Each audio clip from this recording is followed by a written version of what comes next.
akuluakulu HRDC ikudandaula, nduna za DPP zikuyenda kwambiri. Komatu zaka 5 Chakwera amayenda daily, anagona ku Chikwawa, Rumpi, Chitipa, anagona ku Karonga.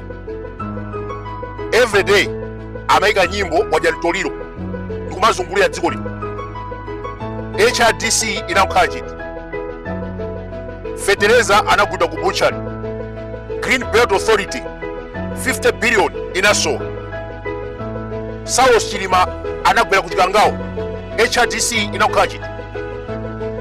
And today Minister of Local Government Dr. Ben Piri akuyendera makanso wachita advise za 5 billion CTF imene kubwera, and someone is calling that movement unwanted.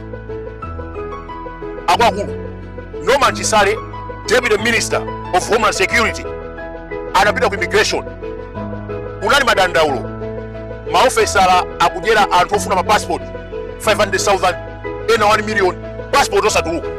Ndinabwera kuno kuti ndidzaone fokukazi dandaulo zambiri. And someone is calling that movement unwanted.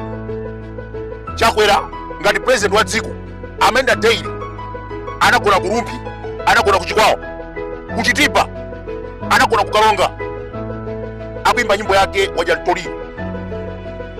Mamilioni ndi mabilioni anaso.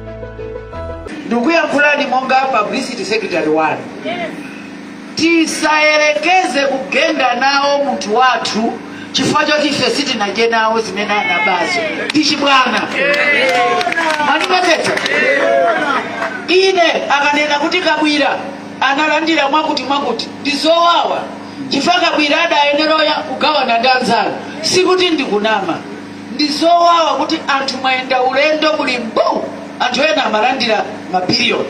Ndizowawa koma sitinyamuka ndikanena kwa eni yake zimenezo. Ayi kaya mvana titikala ngati ana ovinidwa kukumbukire ngoja zinayi. That is nonsense. Anthu amenewa munagwira mahewu. Chakwera ndi zake anasowa mabilioni. Lero akuti asalankhule asatire ngoja zinayi. Akanakhala kuti mawu amenewa achokera ku boma, HRDC ikanatusa press statement. Tazona mbuyomu Enoch Chihana asakhosomole, nduna isayasamule, HRDC imatusa statement. Ndiye lero Jesse Kabwira wenapoera. Ndikuyankhulani monga publicity secretary wanu, tisayerekeze kugenda nawo munthu wathu chifukwa choti ife sitinaje nawo zimene anabazo tichibwana.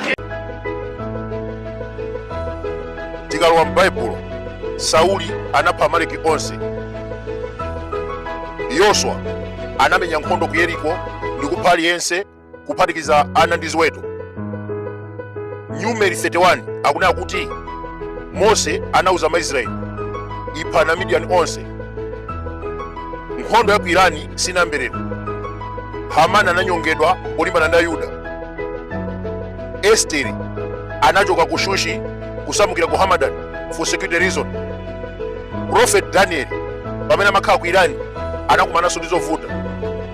Analota mbuzi ndi nkhosa zimene zimatanthauza kutha kwa ufumu. Mwachidule anthu amenewa Israeli ndi Irani sanayambirero kumenyana, panopa akukwanisa malemba.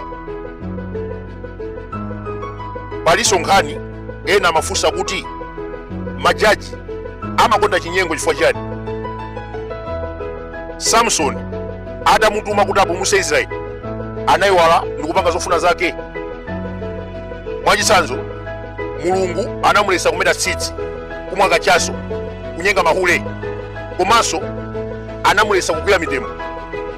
Inalipo nthawi anapha mkango ndi kugwira nyama yake, fupa la bulu, komanso mitembo ya Afilisiti.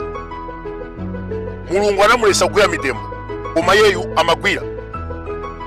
In addition anakwatira hule, tsitsi anamuchotsa. Mapeto ake Samson anadzipha chifukwa cha mkwiyo. Akuluakulu, judicial oath ya ku Malawi, majaji amatenga Baibulo kukana tsankho, corruption and moreover amalumbira kuti sadzachedwetsa milandu mwadadala. Pa nkhani ya Finance Bank mulandu wachedweranji poti iwowa analumbira kuti sadzachedwetsa milandu. Kuyambira 2006 nkhani yalowa ngati mukoti, mukaonetsetsa mupeza kuti majaji amenewa ali ngati Samson anapasidwa ntchito yotumikira Malawi, analumbira ndi Baibulo, koma iwowa akuchita za usatana. Mapeto ake adzicheka okha ngati Samson.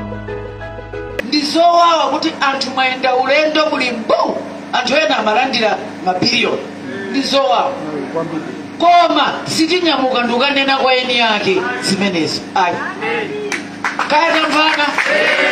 Titikala ngati ana ovinidwa, mukumbukire ngodya zinayi. Mulungu anapereka mphamvu kwa Samson akapulumutsa Israeli, koma yeyu amagwiritsa ntchito molakwika. Same applies ndi majaji amenewa. Akugwiritsa ntchito mphamvu zimene tinapasa mwachinyengo. Judas Iscariot, Ahitofele, Sauli, Abimeleki, Samson anayiwala ntchito ya Mulungu, mapeto ake anadzipa. Usakhale iweyo yambirira kuti eya mwaona ayi utioti ukunyoza chipani, ukunyoza MCP, ukunyoza Malawi Congress Party. Akuluakulu, history is the best teacher.